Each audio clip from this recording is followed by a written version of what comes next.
Le mec rentre du boulot, et là il découvre que sa femme le trompe. Un type sort de la salle de bain. Les deux se regardent droit dans les yeux, puis fixent en même temps le flingue posé sur la table. On s'attend à ce que ça parte en baston. Mais non, le mari jette juste un regard au mec, et va direct dans la chambre retrouver sa femme.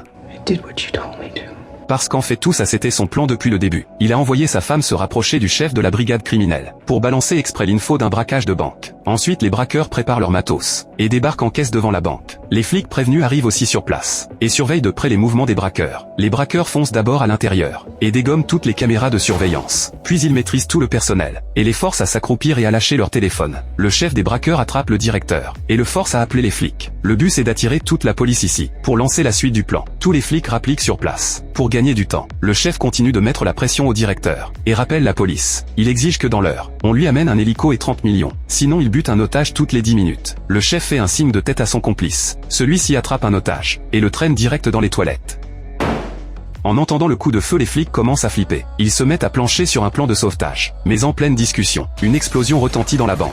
Au début les flics pensent que les braqueurs ont fait sauter le coffre. Mais au bout d'un moment plus aucun bruit. Le chef de la police jette un œil à la plaque d'égout à côté, comme s'il venait de percuter un truc. Il sort un pied de biche de la caisse à outils, et se dirige vers l'entrée de la banque. Il observe d'abord l'intérieur, puis force la porte avec le pied de biche. Les braqueurs ont déjà disparu. Après avoir vérifié que les otages vont bien, ils vont dans les toilettes, et découvrent que l'otage de tout à l'heure est vivant. C'est là qu'un collègue de l'autre côté trouve un trou béant, en dessous les égouts de la ville, pendant que les flics cherchent où sont passés les braqueurs. Ce qu'ils savent pas, c'est que la vraie cible c'est la Banque fédérale. Les braqueurs se déguisent en convoyeurs de fonds. Ils interceptent les appels de la Banque fédérale, et chopent l'horaire du convoi, avec le fourgon blindé qu'ils ont volé, et des faux papiers. Ils débarquent au parking de la banque. Ils garent le véhicule au quai de déchargement, ouvrent le coffre et sortent de caisse, remplis de faux billets préparés à l'avance. Personne ne pourrait imaginer que des braqueurs amèneraient du cash dans une banque pour le détruire, alors qu'en fait ils vont repartir avec 100 millions en liquide. Les braqueurs poussent les caisses jusqu'aux machines à compter. Le chef met son oreillette, et dit à ses complices de passer à l'action.